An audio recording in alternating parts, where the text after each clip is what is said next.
Bismillahirrahmanirrahim. Assalamualaikum warahmatullahi wabarakatuh. Waalaikumsalam. Innal hamdalillah nahmaduhu wa nasta'inuhu wa nastaghfiruh wa na'udzu billahi min shururi anfusina wa min sayyiati a'malina may yahdihillahu fala mudhillalah wa may yudhlil fala hadiyalah. Asyhadu an la ilaha illallah wahdahu la syarikalah wa asyhadu anna Muhammadan abduhu wa rasuluh. Alhamdulillah, uh, mari sama-sama kita panjatkan puji dan syukur kita kehadirat Allah Subhanahu wa Ta'ala yang masih memberikan kita nikmat iman, ya, nikmat sehat, sehingga kita masih bisa bertemu kembali di acara rutinitas, ya, kegiatan IMAS, Indonesian Muslim Association in Singapura, uh, yaitu di acara Saum Istiqomah, ya, Saum Istiqomah edisi perdana di tahun 2024. Tak lupa salawat serta salam senantiasa kita sanjungkan kepada Nabi kita Muhammad Sallallahu Alaihi Wasallam, ya, yang sama-sama kita nantikan syafaatnya di yaumil akhir nanti insya Allah.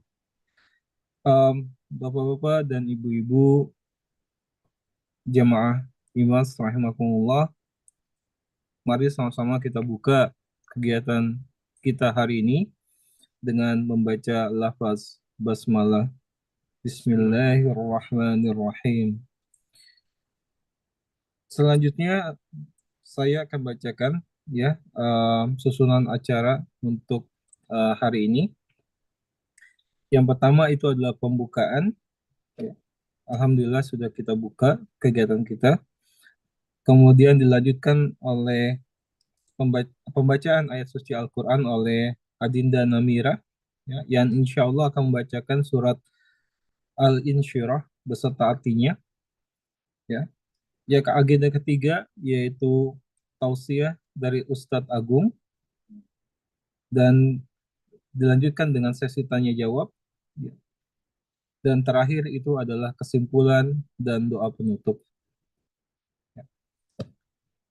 Bapak-bapak dan ibu-ibu jemaah IMAS yang dirahmati Allah Subhanahu wa Ta'ala, mari sama-sama kita dengarkan pembacaan ayat suci Al-Quran oleh Adinda Namira, yang insya Allah akan membaca surat Al-Insyirah beserta dengan artinya. Kepada Adinda Namira kami persilahkan. Assalamualaikum warahmatullahi wabarakatuh. Waalaikumsalam warahmatullahi wabarakatuh. A'udzu billahi minasy syaithanir rajim. Bismillahirrahmanirrahim. Alam nashrah laka sadrak wa wada'na 'anka wizrak allazi anqadha dhahrak wa rafa'na laka dhikrak fa inna ma'al usri yusra fa iza faraghta fansab wa ila rabbika farghab. Shadaqallahul azim.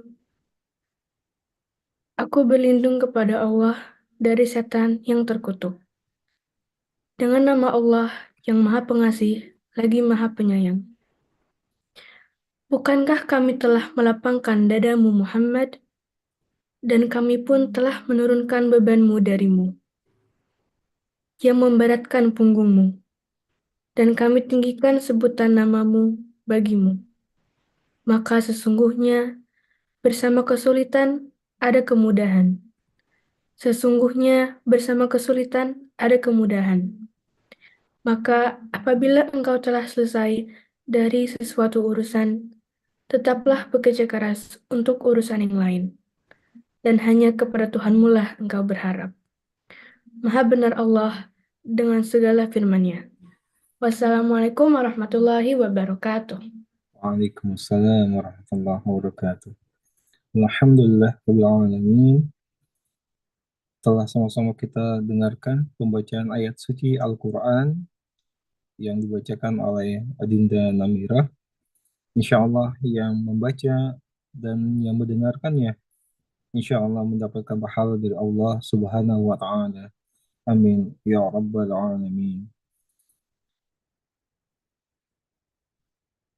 Selanjutnya ya, itu kita akan masuk ke dalam agenda utama kita, yaitu tausiah oleh Ustadz Agung Waspodo. Sebelumnya eh, izinkan kami dari Indonesian Muslim Association in Singapura eh, mengucapkan terima kasih kepada pihak sponsor yang sudah mendukung kegiatan IMAS, ya, yaitu dari Bank Mandiri, lalu ada Indosat Singapura, Bank Indonesia, Pertamina Internasional, dan Noah Travel and Tours. Ya. Dan kami ucapkan terima kasih kepada para sponsor dan semoga apa yang bantuan yang sudah diberikan kepada kami ya insya Allah akan mendapatkan balasan dari Allah Subhanahu wa taala. Sebelum sesi tausiah dimulai, saya akan bacakan sedikit tentang biodata Ustadz Agung Waspodo. Beliau merupakan eh, lulusan Fakultas Ekonomi Universitas Indonesia untuk S1-nya, kemudian S2-nya didapatkan dari Hubert Humphrey School of Public Affairs University of Minnesota, Amerika Serikat. Mohon maaf. Kemudian pada saat ini beliau adalah seorang librarian di Pustaka Fatih, ya, dan juga beliau merupakan pendiri kajian sejarah dunia Islam secara tematik dan pionir dalam menggunakan market untuk pengkajian sejarah. Beliau juga merupakan narator sejarah Napaktilas di Haramain, Turki, Jordan, dan Spanyol, dan seorang yang memiliki perpustakaan sejarah Pustaka Fatih. Banyak sanad kutub sirah yang beliau punya, ya, di antaranya kitab Mukhtasar Sirah An-Nabi Al-Maqdisi, kitab Akhlak An-Nabi Abi Seh, kitab Al-Mukhtasar Al-Kabir fi Sirah Al-Rasul Al-Kinani, kitab Mukhtasar Sirah Al-Rasul Ibnu Abdul Wahhab, dan kitab Alfiyah As-Sirah Al-Nabawiyah Al-Iraqi. Ya. Itu hanya sebagian saja ya. Insya Allah masih banyak lagi uh,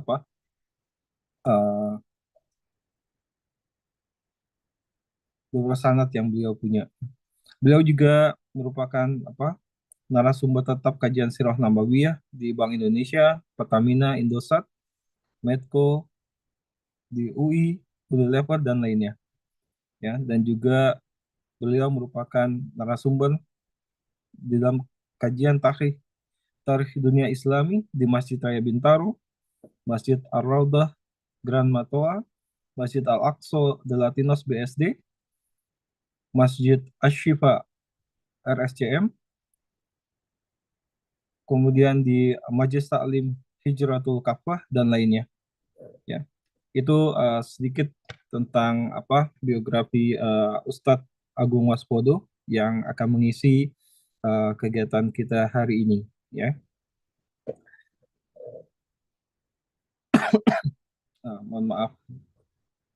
Ya. Tema hari ini itu adalah tentang Napaktilas Al-Quds. Ya, bagian pertama, insya Allah kegiatan tema kita tentang Al-Quds ini akan dibagi menjadi 2 sesi. Ya, sesi kedua insya Allah akan dilaksanakan bulan depan. Baik. Latar belakangnya apa? Kita melihat tentang Al-Quds. Tentunya bapak-bapak dan ibu-ibu jamaah IMAS yang dirahmati Allah sudah mengetahui yang kejadian yang sedang menimpa saudara-saudara kita di bumi Palestina. Ya, ini adalah uh, sebuah cerita panjang gitu ya, yang mungkin terkadang kita lupa, yang terkadang kita mungkin melupakan gitu ya, bahwa sesungguhnya mereka itulah bagian juga dari kita, mereka adalah saudara-saudara kita. Bahkan mungkin kita berkurang empatinya mungkin ya. Allahu a'lam bishawab. Tapi semoga kita tidak tidak apa eh, kita tetap gitu ya mensupport mereka gitu. Dimanapun kita berada, baik ya dengan paling tidak dengan doa ya. Eh, terus bagaimana sih sebenarnya tentang sejarah Al-Quds ini gitu ya. Nah, mari sama-sama kita kita simak ya penjelasan dari Ustadz Agung Waspodo ya. Waktu dan tempat saya persilahkan Ustadz. Tafadhol. Baik, bismillahirrahmanirrahim. Assalamualaikum warahmatullahi wabarakatuh. Assalamualaikum warahmatullahi wabarakatuh. Alhamdulillah. Wassalatu wassalam ala rasulillah wa ala alihi wa ashabihi wa mawalah. Asyhadu an la ilaha illallah wahdahu la syarikalah. Wa asyhadu anna muhammadan abduhu wa rasuluh la nabiyya ba'dah. Allahumma fassalli ala sayyidina Muhammad wa ala alihi wa sahbihi wa sallim amma ba'du. Alhamdulillah, segala puji milik Allah Subhanahu wa taala atas limpahan karunia, taufik dan hidayahnya sehingga kita semua insyaallah sampai dengan hari ini dan nanti sampai dengan akhir hayat kita insyaallah istiqomah di dalam Islam, menjaga keimanan kita dan ketakwaan kita. Mudah-mudahan kita semua diberikan keberkahan hidup, diberikan kesehatan dan diwafatkan dalam keadaan husnul khotimah. Amin amin ya rabbal alamin. Salawat dan salam tak lupa kita panjatkan pada junjungan kita, suri tauladan kita, Nabi besar Rasulullah Muhammad SAW bersama keluarganya, para sahabatnya, para tabi'in, tabi'un tabi'in. Mudah-mudahan kita termasuk di dalam rombongan waman tabi'ahum bi ihsanin ila yaumiddin, yang terus melaksanakan tugas-tugas kita dengan baik semaksimal kita mampu sampai dengan waktu yang Allah sudah tetapkan insyaallah. Sebagaimana tadi sudah dibuka di awal bahwa kita akan membahas sejarah Palestina dengan pendekatan nampak tilas ya. Jadi kita mencoba melihat kembali sejarah negeri yang disebut dengan Filistin, Palestina ini dari sejak zaman Umar bin Khattab sampai dengan hari ini, mungkin hanya bisa sampai Turki Utsmani, walaupun itu sendiri sebenarnya sudah cukup panjang untuk dibahas. Kita ketahui bahwa Nabi kita Muhammad SAW sudah pernah diberangkatkan Allah Subhanahu wa taala sampai ke kota Al-Quds sebagaimana di dalam surah Al-Isra atau Bani Israel yang mengisahkan tentang perjalanan Nabi Isra Mi'raj. A'udzubillahi minasyaitonirrajim. Bismillahirrahmanirrahim. Subhanalladzi asra bi 'abdihi lailan minal masjidil haram ilal masjidil aqsa alladzi barakna haulahu linuriyahu min ayatina innahu huwas samiul basir. Shadaqallahul azim. Maha suci Allah yang sudah memperjalankan seorang hambanya yaitu Rasulullah Muhammad SAW dari Masjidil Haram menuju Masjidil Aqsa yang wilayah itu di sekelilingnya diberkahi oleh Allah Subhanahu wa taala. Dari situ kita sudah melihat bahwa Nabi pernah sampai ke sana, pernah diberangkatkan Allah Subhanahu wa taala dalam perjalanan malam yang satu-satu kalinya yang pernah terjadi di dalam kehidupan Nabi SAW. Sebelum Rasulullah diberangkatkan ke Sidratul Muntaha, ke langit. Dan kita tahu kemudian ketika berangkat Rasulullah bertemu dengan para nabi yang melambangkan kesatuan dari tugas-tugas para nabi ini dari sejak zaman Nabi Adam sampai dengan Rasulullah Muhammad SAW. Kemudian memimpin mereka salat sebagai ibadah yang paling utama dalam syariat Islam. Kemudian berangkat meninggalkan bumi ya, menuju ke Sidratul Muntaha. Kemudian mendapatkan perintah penyempurnaan sholat 5 waktu, kemudian turun kembali dan kembali ke kota Mekah dalam waktu 1 malam saja. Oleh sebab itu kemudian nanti kita mengetahui bahwa Palestina ini menjadi negeri yang dirindukan oleh para umat Nabi Muhammad SAW. Karena Rasulullah pernah sampai ke sana. Bahkan di dalam beberapa hadis Rasulullah menyebutkan betapa pentingnya kita mengunjungi Masjidil Aqsa, sampai kalau kita tidak mampu mengunjunginya maka perlu kita mengirim minyak ya untuk menerangi masjid-masjid yang ada di negeri tersebut. Itu sekilas tentang bagaimana di zaman Nabi Muhammad SAW. Kemudian di zaman Umar bin Khattab kita tahu bahwa Masjidil Aqsa ini kemudian menjadi wilayah kaum muslimin setelah Futuhat, sebuah peristiwa yaitu pembebasan negeri-negeri dari tangan Bizantium. Dari tangan Bizantium dimerdekakan dari belenggu-belenggu penyembahan kepada selain Allah. Bahkan ada sahabat-sahabat yang baru pertama kali ke Syam itu dan membebaskannya, sehingga kota Al-Quds ini menjadi negeri kaum muslimin melalui proses perdamaian, yaitu yang dikenal di dalam kitab-kitab fikih sebagai sulhun. Ya. Jadi suatu perdamaian yang memudahkan transfer wilayah tersebut dari tangan Bizantium ke tangan kaum muslimin. Dan sejak itulah diberlakukan daerah tersebut sebagai daerah yang di dalam era Turki Utsmani disebut mutasyariflik, atau daerah yang dimuliakan, yang tidak boleh ada kerusakan dilakukan di dalamnya, layaknya sebuah tanah yang bersih, yang suci, dan tidak boleh ada penganiayaan dilakukan di dalam wilayah tersebut. Orang Turki menyebutnya syarif atau syarif, itu merupakan daerah yang mulia. Oleh sebab itu dari zaman Umar bin Khattab sampai kepada zaman Turki Utsmani, itu 1300-an tahun kurang lebih, itu wilayah Palestina ini dalam keadaan damai. Sekali-kalinya mereka ada pertempuran-pertempuran besar, yaitu pada Perang Salib, peristiwa Perang Salib, itu sekitar tahun 1099 sampai dengan 1192. Itu kira-kira abad ke-11 dan ke-12 dalam Masehi, atau abad ke-4 dalam Hijriyah, 4 atau 5 Hijriyah. Nah, di masa itulah terjadi penganiayaan, namun alhamdulillah dengan izin Allah muncul generasi yang membawa dan dipimpin oleh Salahuddin Al-Ayyubi, sehingga wilayah tersebut kembali terbebaskan dari berbagai kezaliman. Dan kembali semua agama, seluruh manusia bisa merasakan nikmatnya mendatangi kota yang atau tempat-tempat yang mereka sucikan. Memang Yerusalem atau Al-Quds itu menjadi tempat yang mulia bagi semua agama-agama samawi, baik itu yang diturunkan di zaman Nabi Musa, kemudian di zaman Nabi Isa dan Nabi Muhammad SAW.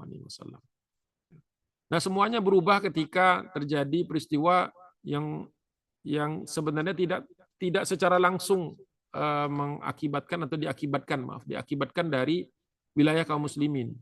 Kita tahu wilayah kaum muslimin sejak lama menjadi daerah suaka, daerah yang menjadi tempat pelarian orang-orang yang mendapatkan persekusi di negaranya. Orang-orang Yahudi yang dianiaya di Eropa banyak mengambil suaka di tempat kaum muslimin. Namun sebagian lagi tetap tinggal di negara-negara tersebut dan mendapatkan perlakuan yang tidak wajar.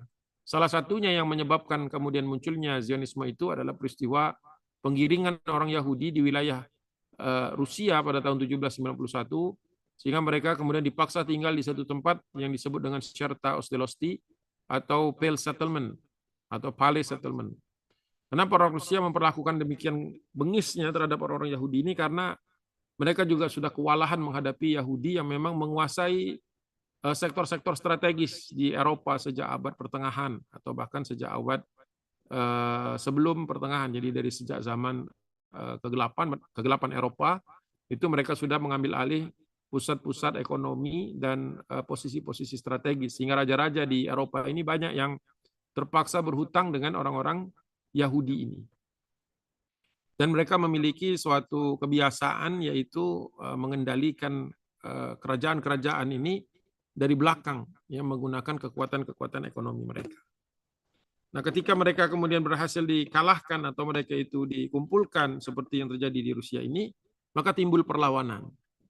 Sesuatu hal yang mungkin tidak pernah kita temukan sepanjang sejarah umat Islam dan sepanjang sejarah Yahudi yang berada di tanah kaum muslimin. Misalnya di Andalusia, kalau kita melakukan apatilas ke Andalus, itu banyak kita temukan bahwa komunitas orang Yahudi ini tinggal dalam keadaan terjaga dan terlindungi, karena Rasulullah sendiri menjaga dan menjamin keamanan orang-orang non-Muslim. Sejak Rasulullah hijrah ke Madinah, itu sudah ada perjanjian-perjanjian yang kita kenal sebagai perjanjian Madinah yang melindungi hak milik serta kehormatan orang-orang Yahudi selama mereka mengikuti dan kemudian mematuhi aturan kaum muslimin.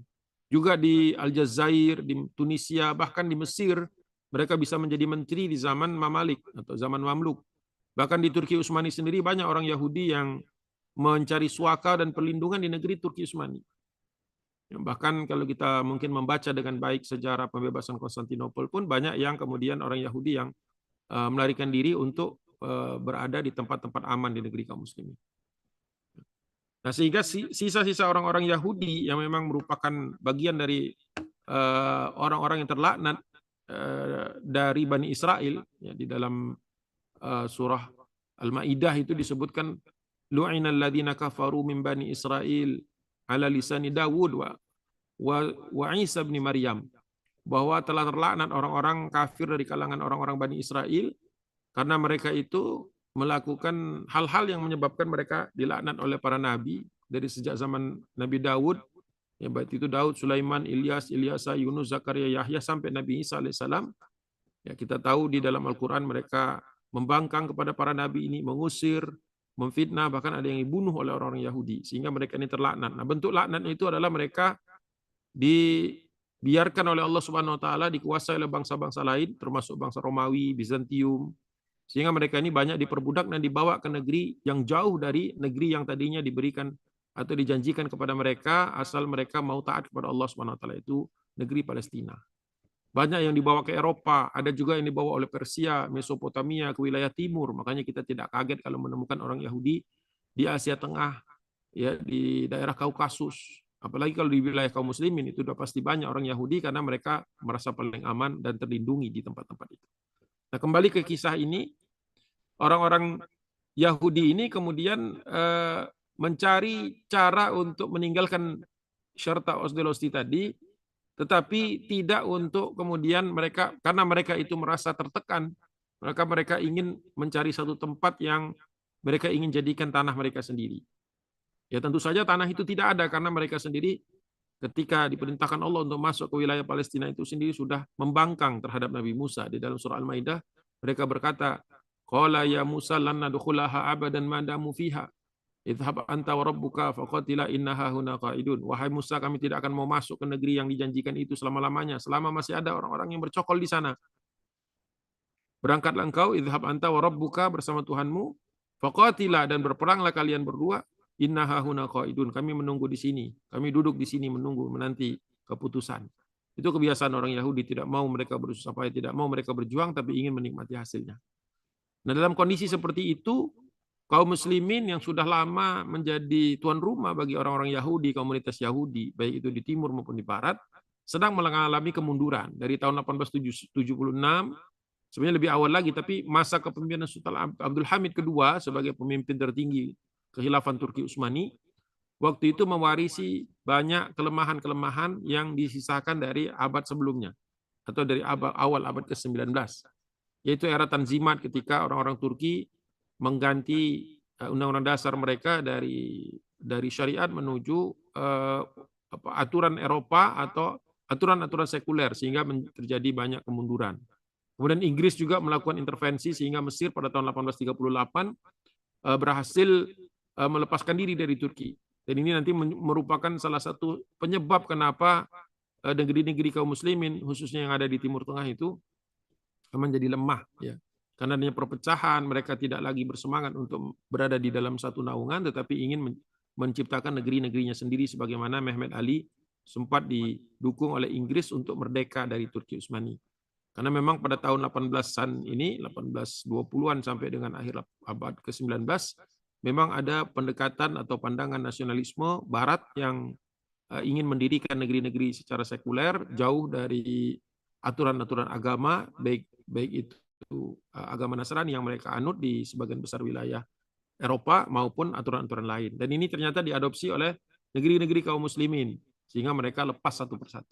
Nah, dalam keadaan seperti inilah muncul kemudian yang kita kenal sebagai gerakan Zionisme. Jadi gerakan Zionisme ini muncul bukan di tanah kaum muslimin, bukan di antara orang-orang Yahudi yang ada di wilayah kaum muslimin, tetapi muncul dari Yahudi yang tertekan dan menghadapi penganiayaan di wilayah timur, khususnya di Eropa Timur, di daerah perbatasan seperti misalnya Polandia, kemudian Austria, Hungaria, terus sampai ke seluruh Balkan. Nah, pada masa itu muncul seorang tokoh yang berpandangan Zionis ini atau Hebat Zion ini yang bernama Theodor Herzl. Dia ini bisa disebut sebagai pendiri atau bapaknya Zionisme radikal. Tadinya banyak sebenarnya orang-orang Zionis yang masih ingin agar orang-orang Yahudi dari Eropa ini hidup berdampingan dengan kaum muslimin dan menjadi warga negara dari Turki Utsmani. Ya.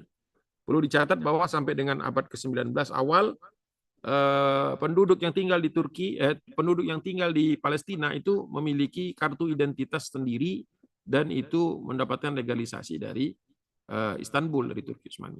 Jadi wilayah Palestina merupakan wilayah perlindungan di bawah Sultan yang ada di Istanbul. Nah, mereka ini memberikan satu keyakinan, suatu pandangan bahwa orang-orang Yahudi, jadi aslinya sebenarnya orang-orang Zionis ini sebagian adalah orang-orang Yahudi yang sekuler, bahkan ada yang ateis. Seperti Theodor Herzl ini beberapa kali mengungkapkan bahwa dia tidak percaya kepada Tuhan.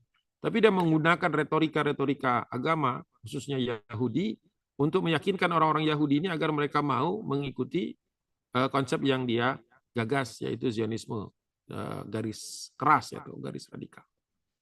Nah, ketika dia masih hidup, dia sangat bercita-cita agar Zionis ini mendirikan satu negara sendiri yang disebut dengan Zion, yang nantinya diberi nama Eretz Israel atau tanahnya Israel. Ini nantinya akan mencakup daerah yang cukup luas dari Mesir sampai ke perbatasan Irak. Tetapi pada tahap awal mereka hanya fokus kepada Palestina saja. Gerakan Zionisme ini di Eropa sebenarnya sudah lama terendus. Dari tahun 1879, ya berarti sekitar 15 tahun setelah Theodor Herzl ini menggagas tentang Zionisme, ada seorang filsuf Jerman yang bernama Wilhelm Marr. Dia menulis buku yang menggambarkan tentang bagaimana caranya agar ras Jerman itu bisa mengalahkan ras Yahudi. Ya. Dan ini dia tulis berdasarkan kenyataan penelitian yang dilakukan bahwa hampir seluruh perbankan yang ada di Eropa itu berada di bawah kekuasaan Yahudi, ya khususnya wilayah yang disebut Jerman pada waktu itu. Sehingga dia disebut sebagai penggagas antisemitik pertama oleh orang-orang Israel. Walaupun kita tahu antisemitik ini sebenarnya suatu istilah yang tidak tepat untuk dialamatkan hanya kepada orang-orang Yahudi Zionis saja. Nah, ini yang kira-kira menjadi latar belakang kenapa kemudian ada gerakan Zionis yang salah satu tujuan mereka yaitu mendirikan satu negara untuk mereka sendiri di Palestina. Ya. Lalu sekarang mereka mengusulkan two-state solution itu sebatas hanya untuk mengulur waktu, karena sesungguhnya impian mereka sebagaimana yang dituangkan di dalam pertemuan-pertemuan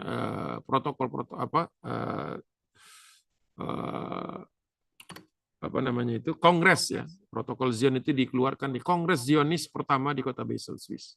Jadi mereka punya konsep bahwa negara itu tanahnya harus direbut, masyarakat yang tinggal di sana harus diusir, sehingga nanti berdiri satu negeri, satu negara yang murni berpenduduk seperti mereka. Jadi pandangan Israel ini memang rasis dan sangat mirip dengan pendekatan apartheid yang pernah dulu berkuasa di Afrika Selatan.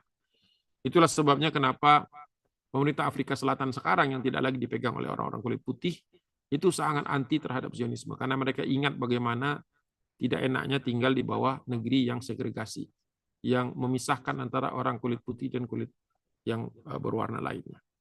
Itu kira-kira paparan pertama.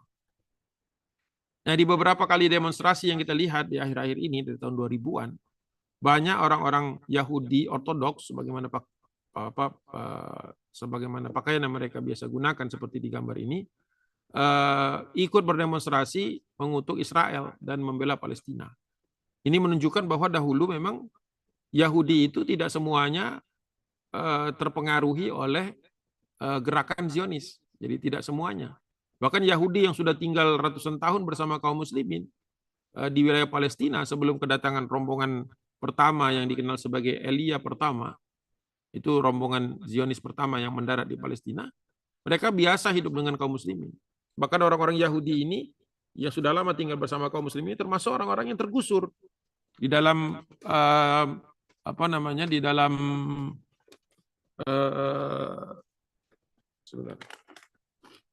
di dalam dokumen Turki, ya, dokumen Turki itu disebut Osmanlı Belgelerinde Filistin, itu dokumen tentang tanah serta hak milik orang-orang Yahudi, itu banyak juga yang dirampas oleh Zionis.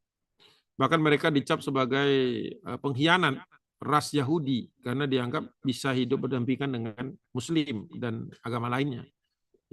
Jadi ini yang kemudian menimbulkan masalah ketika orang-orang Zionis ini mendarat di Palestina berpura-pura sebagai orang yang tertindas di negerinya, walaupun sebenarnya ada kebenaran bahwa mereka itu memang tertindas di Rusia, di Prusia, di Polandia, ya.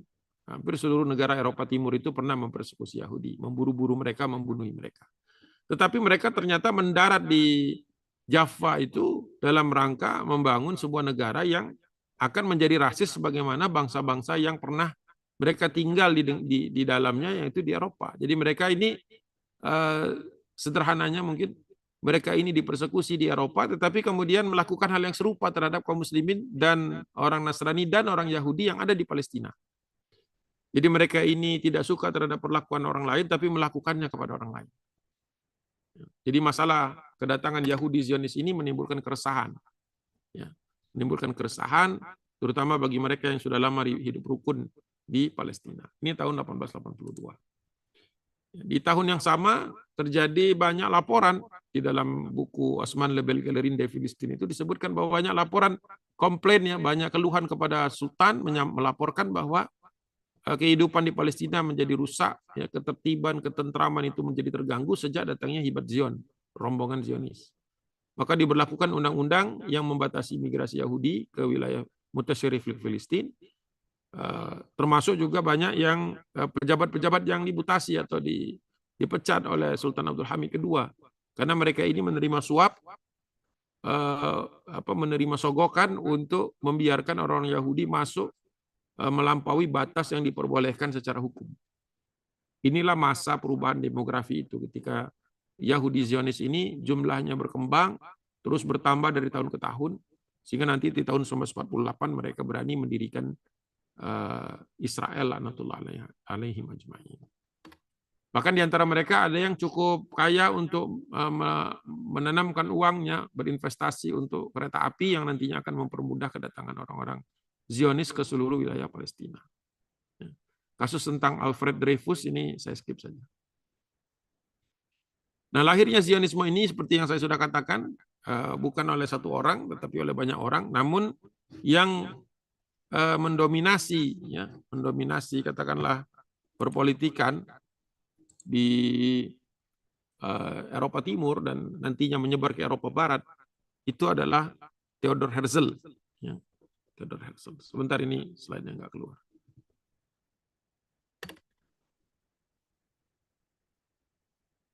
Nah, Theodor Herzl, bentar.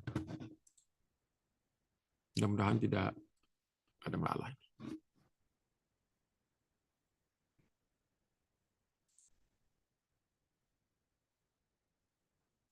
Bentar, kita tunggu dulu.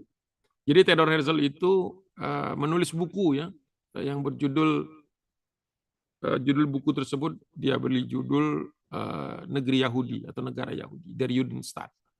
Dipublish di Leipzig dan Wina, ini di Eropa, di Jerman, ini di Jerman Timur kalau dulu, dan Wina itu di Austria. Nah, dia menulis buku yang intinya mengajak orang untuk kembali ke Yerusalem, Zion itu Yerusalem, dan berupaya sedapat mungkin bagi yang tidak bisa pindah ke sana untuk memberikan dukungan secara politik, secara moral, secara ekonomi, khususnya ekonomi. Nah, gerakan Zionisme ini banyak diterima di kalangan Yahudi, yang mereka yang ada di Eropa Barat maupun di Amerika Serikat menerimanya atau tertarik dengannya karena memang merupakan satu peluang bisnis yang besar. Sedangkan mereka yang tinggal di Eropa Timur dan daerah-daerah kumuh lainnya, mereka tertarik dengan konsep Yahudi memiliki negara karena mereka ingin lepas dari berbagai bentuk penindasan. Sampai Theodor Herzl itu karena piawai untuk memancing emosi dan perasaan bersalah orang-orang Yahudi kalau mereka tidak membantu, dia bisa mengumpulkan dana yang besar. Waktu itu ditakar sekitar 150 juta pound sterling untuk menghadap kepada Sultan Abdul Hamid II agar diberi kesempatan untuk masuk ke wilayah Palestina atau membeli tanah di Palestina. Ini cukup besar karena waktu itu diseimbangkan oleh mereka dengan beban hutang yang dimiliki Turki Utsmani. Jadi ada yang menghitung bahwa dan mengira bahwa uang yang ditawarkan oleh Zionisme internasional di bawah Theodor Herzl ini nyaris sama atau melebihi hutang yang dimiliki oleh Turki Utsmani. Namun tentu saja ditolak. Ya, karena ditolak maka kemudian Yahudi mencari jalan lain dan mereka tuangkan itu di dalam Kongres Zionis pertama tahun 1897 di kota Basel, Swiss. Dan mereka mencanangkan bahwa dalam 50 tahun akan berdiri negara Yahudi khusus untuk Yahudi. Dan ini target mereka tidak meleset terlalu jauh karena kalau 1897 ditambah 50 tahun itu berarti 1947. Sedangkan Israel itu secara definitif resmi mereka kumandangkan walaupun secara batil, secara tidak representatif terkait dengan wilayah Palestina, tapi mereka memproklamasikan diri tanggal 14 Mei 1948, 1 tahun lebih panjang daripada rencana mereka. Tapi untuk sebuah perencanaan panjang dan besar, ini merupakan satu prestasi. Zionis kemudian, gerakan Zionis ini membangun suatu dana atau institusi penampungan dana yang disebut dengan Jewish National Fund. Kemudian tahun 1904 mereka kembali membuka keran migrasi yang kedua. Dibandingkan dengan migrasi yang pertama, jumlahnya lebih banyak, lebih militan itu kader-kader yang dikirim. Bahkan mereka tidak segan-segan di tahun 1904 itu mulai mengadakan serangan-serangan fisik melalui upaya-upaya untuk mengusir orang secara intimidatif. Karena Sultan Abdul Hamid menolak bantuan ini atau menolak katakanlah kasarnya itu penjualan Palestina, maka mereka menempuh jalan-jalan tidak konstitusional. Mereka mencari orang-orang yang tidak suka dengan Sultan dan kemudian digabungkanlah menjadi satu kekuatan yang disebut dengan Turki Muda dan mereka melakukan revolusi tahun 1908 dan Sultan Abdul Hamid dimakzulkan, ya, dipecat oleh parlemen yang sudah mereka pengaruhi pada tahun 1909. Setelah hilangnya Sultan Abdul Hamid II dari Turki Utsmani, maka kekuasaan beralih ke tangan para jenderal yang disebut dengan Pashalar. Ada Ismail Enver Pasha, Talat Pasha, Jamal Pasha. Walaupun secara simbolik mereka mengangkat adik dari Sultan Abdul Hamid II, yaitu Sultan Mehmed V Rosyad. Memimpin tapi tidak memiliki kekuasaan, jadi simbolis. Tahun 1909 sudah cukup banyak orang Yahudi di kota atau di sekitar kota Jaffa, sehingga mereka merasa perlu mendirikan negara sendiri atau kota sendiri yang disebut dengan Tel Aviv. Ini mulai dari hampir semua kedudukan jabatan-jabatan publik, jabatan-jabatan politis itu dipegang oleh orang Yahudi. Jadi Tel Aviv menjadi cikal bakal negeri Yahudi di Palestina sebelum mereka nanti menguasai wilayah yang lebih besar lagi. Nah, berikut ini saya temukan sebuah cuplikan video, lebih merupakan stop motion picture. Jadi sebenarnya ini film zaman Charlie Chaplin zaman 1901 atau 1900 atau 1899 sekian, yang menggambarkan pertemuan antara Theodor Herzl dengan Sultan Abdul Hamid. Sultan Abdul Hamid kedua itu ada yang di atas singgasana itu dikipasi oleh seorang pelayan. Kemudian Theodor Herzl mengusulkan untuk memberi bantuan agar Sultan ini mau melepaskan Palestina, tetapi ditolak dengan mentah-mentah, ditolak dengan penuh. Nah, coba kita dengar, atau nggak ada yang bisa didengar sih sebenarnya videonya, video bisu, tetapi dimasukkan di insert sebuah background musik yang diambil dari film Pahitan Abdul Hamid, ya, film yang pernah muncul di Turki tentang kehidupan Sultan Abdul Hamid. Jadi boleh dilihat mungkin gesture, ya, cara mereka berkomunikasi pada masa itu. Memang tidak ada sound berupa bunyi suara atau pernyataan atau diskusi, tetapi suasananya bisa kita lihat.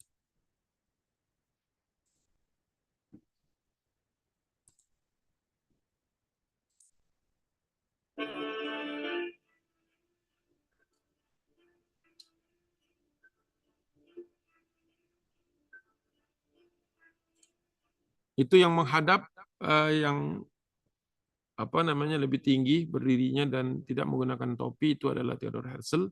Sedangkan yang duduk menggunakan topi vest adalah Sultan Abdul Hamid kedua. Dia memberikan penghormatan dan mengutarakan maksudnya. Ada yang mengatakan bahwa Theodor Herzl ini bisa punya kesempatan untuk beraudiensi dengan Sultan Abdul Hamid karena dia punya pengaruh di Kedutaan Besar Jerman untuk Istanbul, untuk Turki Utsmani. Sehingga dia meminta izin melalui Duta Besar Jerman agar diberi kesempatan pendek lah saja, sebentar saja untuk bertemu dengan Sultan, mengutarakan maksudnya, yaitu sebenarnya kasarnya itu melunasi utang-utang Turki asal Palestina dibuka untuk orang-orang Yahudi. Tentu ini ditolak. Kita tidak bisa tahu apa yang disebutkan atau yang dibicarakan karena memang tidak terekam suara itu. Zaman dahulu ya, 1899, 1951. Nah, Tahsin Pasha yang ada di sebelah kanan tadi merupakan salah seorang salah seorang pembantu atau penasehat. Dan sebenarnya beliau mendapatkan teguran, kenapa sampai orang seperti Theodor Herzl ini bisa menemui saya untuk hal yang jelas-jelas tidak mungkin akan saya lepaskan negeri Palestina itu. Tapi Sultan Abdul Hamid masih cukup dingin ya untuk bisa menanggapi hinaan ini dan mengembalikan segala hadiah-hadiah yang diberikan oleh Theodor Herzl itu sehingga penjualan atas Palestina bisa dihindarkan. Ya, tapi salah satu hal yang menjadi dampak dari penolakan ini adalah kemudian Sultan Abdul Hamid tanpa beliau sadari bahwa parlemennya sudah mulai diinfiltrasi dan kemudian akhirnya atas dasar pertimbangan tidak kompeten, maka mereka memakzulkan, memecat Sultan Abdul Hamid kedua. Itu salah satu babak terkelam dalam sejarah, karena setelah Sultan Abdul Hamid kedua, tidak ada lagi pemimpin yang karismatik, yang memiliki kekuatan, dan bisa menyampaikan keadilan sebaik-baiknya di tengah-tengah kaum muslimin, khususnya Turki Utsmani. Nah, kemudian pecah Perang Dunia Pertama. Di Indonesia, Serikat Dagang Islam didirikan oleh Haji Saman Hudi. Ini gerakan-gerakan tahun 1900 awal atau abad ke-20 ditandai wilayah kaum muslimin di seluruh dunia kaum muslimin muncul keyakinan dan keinginan untuk mandiri secara ekonomi karena memang berkaca kepada lemahnya perekonomian negeri-negeri kaum muslimin. Kemudian 1908 Budi Utomo didirikan oleh Mas Wahidin Sastrohusodo. Kemudian sekolah ini hanya menampung orang-orang elit Jawa saja. Ya.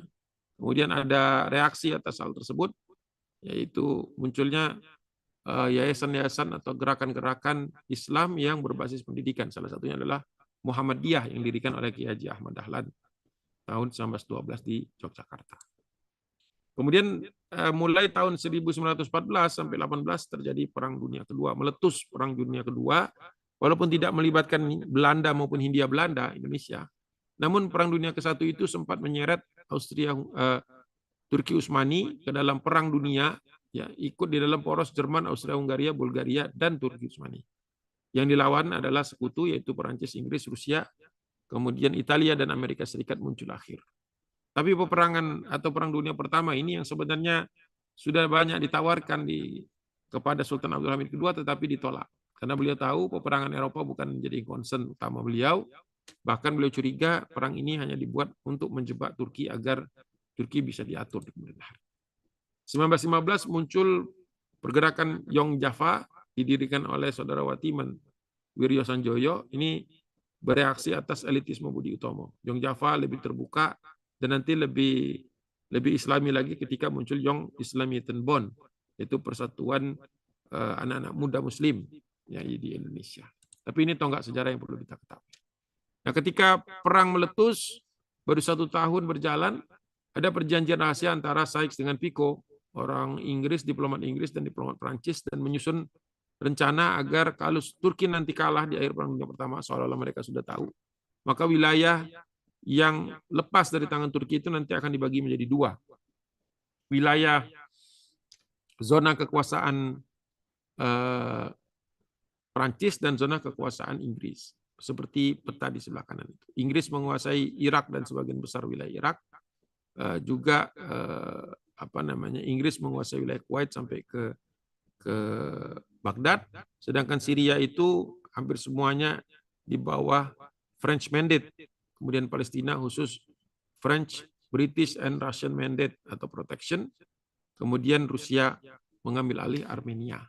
Ini perkembangan yang terjadi di Timur Tengah sampai ke wilayah Turki. Sehingga kita tahu Turki sudah direncanakan untuk dibagi atau wilayah Syam itu dibagi-bagi dengan Palestina nantinya akan menjadi sepenuhnya milik Inggris, yang disebut dengan British Mandate of Palestine. Kemudian terjadi Perang Dunia Pertama, Turki terpukul dari Gaza pada tanggal 2 November, 1 November, kemudian tanggal 2 November, Inggris melalui agen Zionis, seorang yang punya kedudukan cukup tinggi, yaitu Menteri Luar Negeri, namanya Sir Arthur James Balfour, mengeluarkan suatu deklarasi yang disebut dengan Deklarasi Balfour, yang intinya memberikan wilayah Palestina, padahal mereka tidak memilikinya, bukan milik Inggris, tapi diberikan kepada Zionisme internasional atau perwakilan Yahudi. Mereka menganggap diri mereka perwakilan Yahudi. Maka perjanjian kedua ini setelah Sykes-Picot juga batil karena tidak memenuhi syarat sebuah perjanjian, yaitu menghadiahkan satu negeri orang lain kepada pihak yang ketiga. Tentu nantinya akan ditolak. Nah, 1920-21 kita tahu Palestina itu sudah mulai kemasukan orang-orang Yahudi Zionis. Ya. Sehingga pecah perang tahun 1920-21, yaitu perlawanan Muslim Palestina menghadapi mandat Inggris yang memang cenderung memberikan angin, memberikan perlindungan terhadap orang-orang Yahudi yang datang semakin banyak jumlahnya itu ke Palestina. Sehingga di tahun yang sama, 1921, orang-orang Yahudi ini membentuk Haganah atau milisi pertahanan yang nantinya akan melindungi kota-kota baru yang didirikan oleh Zionisme, yaitu Yisuf atau kadang-kadang disebut kibbutz di Palestina dengan kekuatan kurang lebih 20.000 orang. Dan ini merupakan milisi besar di zaman itu, apalagi untuk jika dibandingkan dengan Muslim yang ada di Palestina. 1921 Inggris kemudian mengeluarkan suatu keputusan untuk membagi dua Palestina yang tadinya wilayah mencakup Palestina dan Yordan. Kemudian Yordan dipisahkan dan diberikan kepada Pangeran Abdullah bin Hussein, karena ayahnya Husain bin Ali itu sempat mau memberontak melawan Turki Utsmani dengan imbalan. Ini salah satu imbalannya adalah mereka diberi tanah Transyordan atau nantinya populer dengan istilah Yordan saja. April 1921, 1 bulan 2 bulan setelah itu, Haji Amin Al-Husaini sebagai mufti Palestina, ya, mengepalai Majelis Tinggi Muslim di Palestina, mengumumkan bahwa mengajak bangsa Palestina untuk tidak tinggal diam melihat tanda-tanda kemunculan Israel laknatullah alaihim ajmain. Ya, jadi dia yang mengingatkan pertama kali bangsa Arab waktu itu, kaum muslimin yang ada di Palestina, bahwa tidak boleh membiarkan berdirinya Israel ini.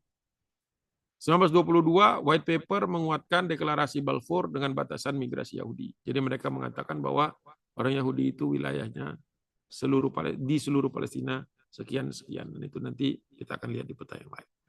Nah, ini gambaran tentang Transyordan yang wilayahnya itu sebenarnya masuk ke dalam British Mandate of Palestine, tetapi karena Transyordan diberikan kepada Syarif Husain bin Ali melalui anaknya, maka Transyordan ini dipisahkan dari Palestina. Afwan Ustaz, waktunya 15 menit lagi. Baik. Nah, Turki Utsmani itu sebenarnya belum hilang. Jadi walaupun sudah kalah Perang Dunia Pertama, yang sebenarnya tidak diinginkan oleh Sultan sebelumnya, Sultan Abdul Hamid. Namun karena tadi saya katakan bahwa Turki Utsmani ini dipimpin oleh orang-orang Turki sekuler atau anak yang mereka menyebut diri sebagai Turki muda, maka mereka terseret Perang Dunia Pertama. Tadinya mereka diiming-iming oleh Jerman bahwa kalau mereka menang perang, mereka akan mendapatkan kembali daerah-daerah yang lepas ketika Perang Balkan sebelumnya. Namun hal itu tidak terjadi, bahkan justru Turki Utsmani itu kehilangan banyak wilayah di Balkan maupun di Timur Tengah. Yang paling mengenaskan itu sebenarnya kehilangan Palestina. Nah, Mustafa Kemal yang waktu itu menjadi pahlawan bagi Republik Turki yang baru muncul, itu dia mendadak menjadi seorang tokoh dan bahkan menjadi pahlawan. Karena dia berhasil mengalahkan Yunani terutama dalam peperangan kemerdekaan Turki, yaitu disebut dengan Kurtuluş Savaşı. Nah, namun Mustafa Kemal ini, walaupun untuk sebagian orang Turki dianggap pahlawan, namun dia ini punya agenda. Sebagian mengatakan bahwa dia anggota Freemason, walaupun ini tidak bisa dibuktikan secara ilmiah. Dia menghapuskan Kesultanan Turki Utsmani tanggal 1 November. Kemudian pada tanggal pada tahun yang sama, 15 November, Sultan Muhammad ke-6 dilarikan Inggris ke Malta. Ya. Jadi Sultan Mehmed ke-6 ini yang meneruskan Sultan Mehmed ke-5 setelah meninggal dunia, Wahiduddin. Dan ini dia dilarikan karena waktu itu dia dibenci oleh masyarakatnya sendiri. Karena dianggap dia pro kepada sekutu yang menduduki Istanbul. Kemudian Raja Hussein bin Ali diklaim sebagai khalifah di Al-Shuna, Transyordan. Ya. Ini upaya untuk mengembalikan kehilafahan yang hilang, yang sudah dihapus oleh Mustafa Kemal. Dengan sasaran waktu itu masih cukup baik, yaitu sasarannya itu adalah memproteksi Palestina atau mencoba merebut kembali Palestina secara hukum. Harusnya yang mengajukan itu adalah yang pernah berkuasa secara hukum, secara legitimasi, yang memiliki legitimasi, harusnya Turki Utsmani. Namun belum sempat para pewaris Turki ini mengangkat atau menyeret Inggris ke International Court of Justice, ya seperti sekarang ini Israel dituntut oleh Afrika Selatan. Itu pada tanggal 3 Maret 1924 Turki Utsmani dihapuskan oleh Republik Turki, sehingga otomatis tidak ada lagi kekuatan yang bisa merebut kembali Palestina dari tangan British Mandate atau dari tangan status kemandatan wilayah di tangan Inggris. Nah, ini terjadi usaha-usaha untuk mengembalikan kehilafahan waktu itu. Emir Abdul Aziz bin Saud, ini pendiri kerajaan Arab Saudi, sempat mengumpulkan tokoh-tokoh internasional dunia Islam untuk berkumpul pada tanggal 7 Januari, ya. Tetapi tidak mendapatkan dukungan. Kemudian tanggal 31 Januari 1926 Nahdlatul Ulama didirikan sebagai reaksi atas ancaman kerajaan Arab Saudi terhadap pelaksanaan jamaah haji di Mekah Mukarramah.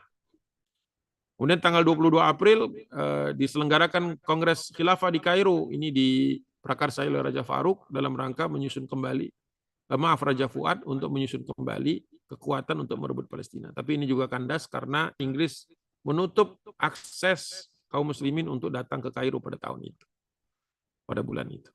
Kemudian 11 Juni 1926 diupayakan lagi untuk membangkitkan kesatuan umat.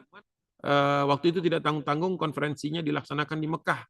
Namun batal karena terjadi kerusuhan. Nah, kerusuhan ini setelah ditelusuri ternyata ulah Inggris juga. Padahal waktu itu sudah datang dari Indonesia, dari India Belanda, ya. Itu Haji Umar Said Sokro Aminoto dari Syarikat Islam dan Kiai Haji Mas Mansur dari Muhammadiyah. Tanggal 1 Juni itu sudah menghadap Raja Abdul Aziz bahwa kaum muslimin yang ada di India Belanda akan memberikan pengakuan kepada Raja Abdul Aziz bin Saud kalau beliau itu mau memproklamirkan dirinya sebagai khalifah atau kehilafahan Turki, pelanjut dari kehilafahan Turki Utsmani, apapun namanya.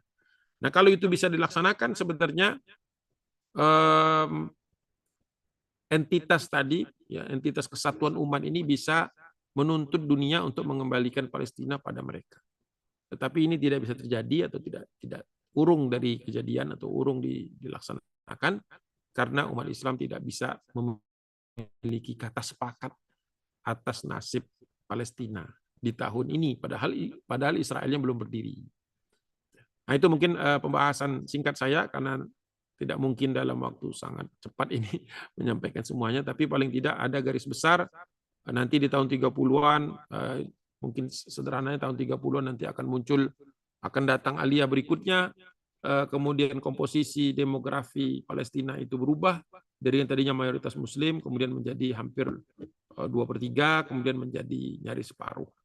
Nah, dari situlah nanti terjadi Perang Dunia Kedua, semakin banyak lagi orang Yahudi lari ke Palestina mengatasnamakan kemanusiaan, tetapi mereka justru membentuk satu kekuatan yang nantinya akan mengusir bangsa yang tadinya menerima mereka di tanah Palestina. Itulah peristiwa tahun 48 setelah Perang Dunia Kedua yang dicatat dalam sejarah Arab, sejarah bangsa Arab itu sebagai An-Nakbah, yaitu tahun kemalangan. Ya, ketika mereka tidak berhasil, walaupun sinyalnya sudah banyak, 50 tahun berjalan sinyal bahwa orang-orang Yahudi Zionis ini ingin membangun negara di dalam wilayah Palestina itu, tapi mereka semua tidak bisa atau sampai dengan detik terakhir itu tidak bisa menyetujui satu kekuatan, satu persatuan umat yang bisa menuntut balik Palestina itu untuk diurus oleh umat Islam, bukan diberikan kepada Inggris yang jelas-jelas memihak pendirian negara Israel atau Eretz Israel. Mungkin itu yang bisa saya sampaikan. Sekali lagi saya mohon maaf mungkin dari segi waktu.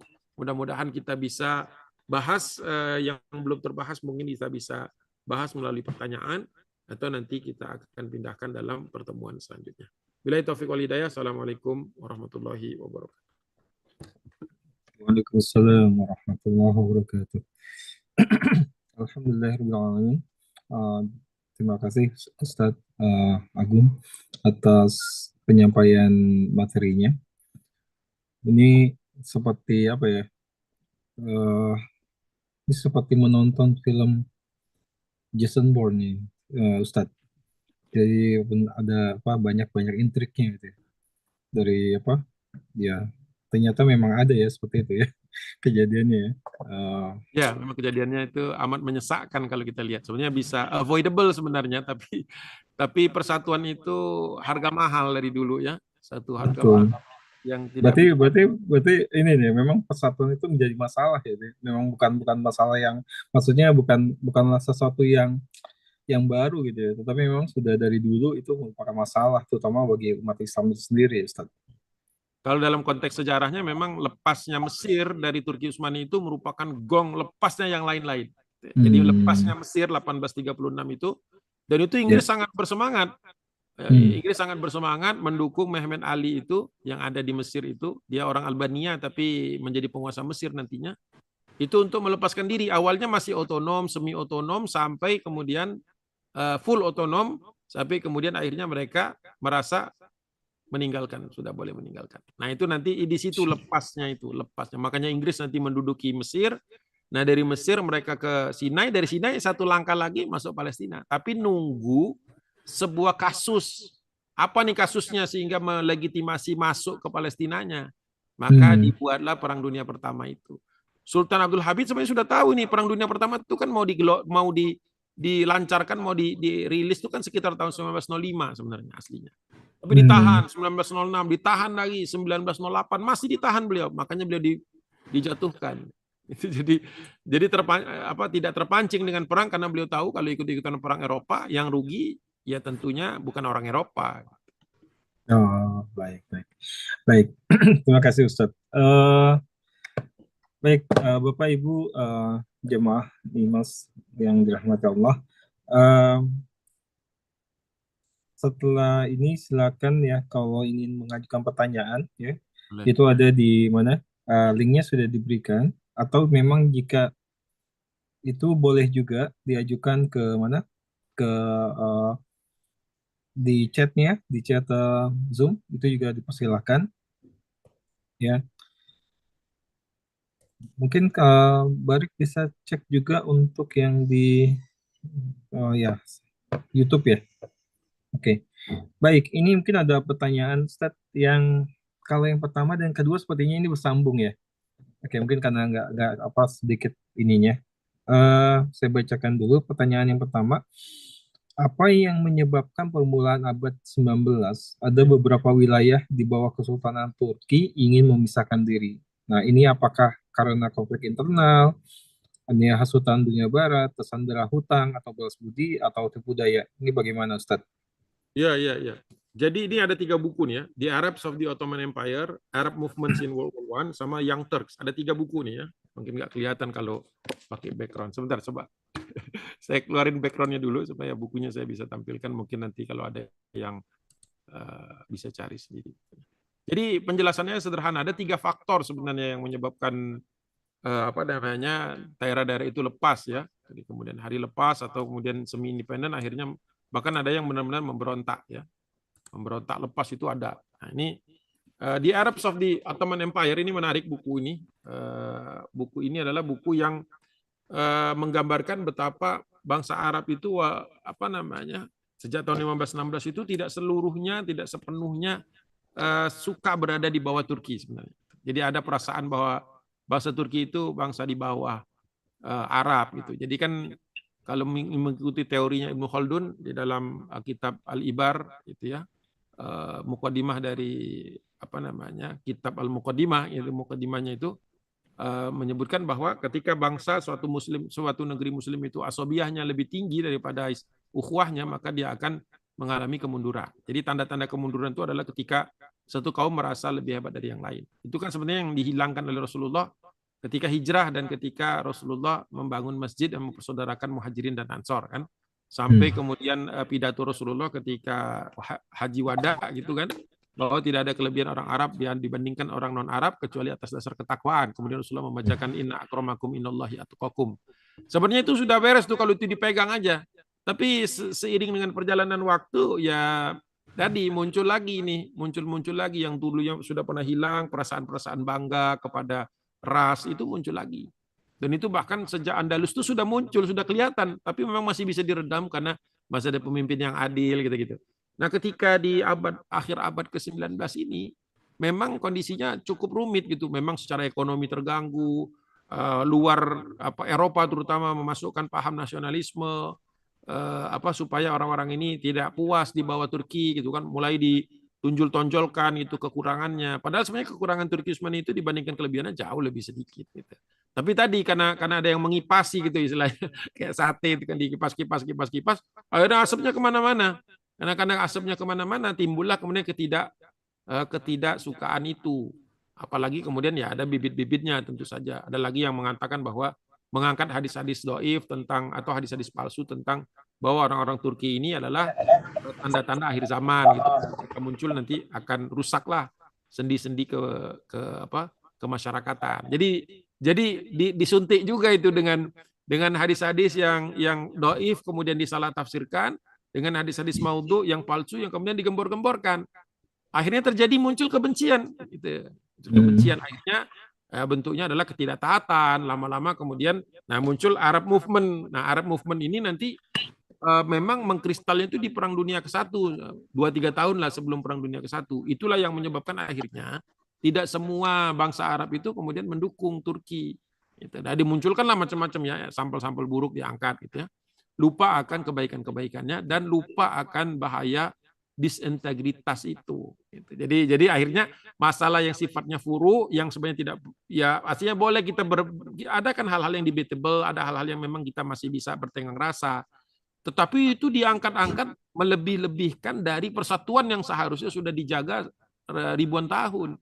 Nah, inilah yang kemudian ditunggu-tunggu sama Eropa kan. Nah, ketika itu makanya Perang Dunia ke-1 itu Turki bisa kalah karena memang ada pemberontakan dari dalam. Nah, gitu. Jadi akhirnya banyak itu ibaratnya kalau kita bikin makanan udah kayak gado-gado tuh ada semua di dalamnya gitu. Ada semua. Itu kira-kira. Nah, Ustaz, untuk mungkin sedikit ya gitu ya.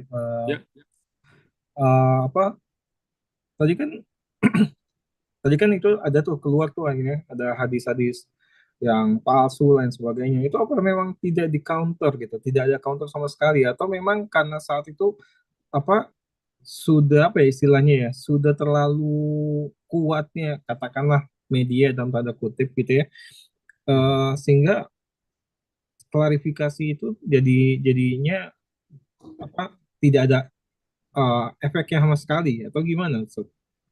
Ya ini masih yang ada terkait yang pertama ya.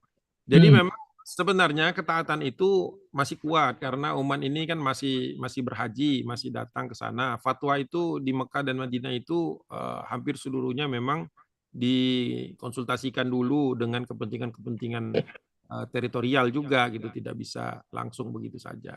Jadi sebenarnya secara kefatwaan kuat gitu. Tapi yang perlu kita garis bawahi bahwa di Mesir yang sudah mulai renggang dengan Turki itu kan ada juga lembaga fatwa di Kairo gitu, di Al-Azhar. Nah, kadang-kadang fatwanya itu tidak selalu sejalan dengan fatwa yang ada di Haramain. Ya, Haramain yang masih di bawah Turki ya maksudnya, sebelum lepas gitu. Jadi kadang-kadang kontraproduktif, tidak semuanya sejalan. Tapi masih secara umum sebenarnya tidak ada masalah dengan itu. Masalahnya justru di politik, politisi, kemudian para raja yang memang ingin mengakhiri era Turki ini karena ingin punya negara-negara seperti yang terjadi di Eropa. Eropa kan juga begitu kan, terjadi muncul negara-negara baru gitu kan. Hanya beberapa potong tanah itu, tapi kemudian muncul menjadi kekuatan. Terus kemudian nasionalisme diangkat-angkat kembali gitu. Nah, jadi lebih tertarik kepada itu. Makanya di buku Young Turks ini disebutkan bahwa Turki muda itu asalnya karena terlalu cinta kepada Turki. Jadi mereka membuat istilah Turki untuk Turki, gitu. Turki untuk Turki, yang tadinya tidak pernah terdengar sepanjang zaman Turki Utsmani itu, bahkan justru mereka itu lebih muliakan orang lain. Sampai dengan Sultan Abdul Hamid kedua itu, Sultan Abdul Hamid itu bahkan memberikan kewenangan di Mekah Madinah itu ya kepada para alim ulama di sana. Beliau tidak melakukan intervensi. Saking memberikan utamaannya gitu kepada para syarif, kepada para sayyid ini. Nah, tapi setelah Sultan Abdul Hamid tumbang, muncul rombongan baru nih Turki muda, yang mereka kalau sekarang mungkin kita sebut chauvinism gitu. Jadi pokoknya ya ini negeri Turki yang mendapat privilege ya Turki gitu. Akhirnya justru terjadi ya tadi orang jadi merasa wah berarti saya udah nggak dihargai nih. Padahal kan di Turki itu kan orang manapun bisa jadi jenderal, bisa jadi prime minister, bisa jadi orang-orang besar gitu. Tapi akhirnya mulai dibatasi. Ini juga akhirnya faktor internal yang membuat akhirnya orang semakin yakin bahwa lepas dari Turki lebih baik. Nah, itu yang akhirnya ya mudah kalau sudah seperti itu kan tinggal dicari kasus saja kalau sudah seperti itu. Betul. Baik, Ustaz.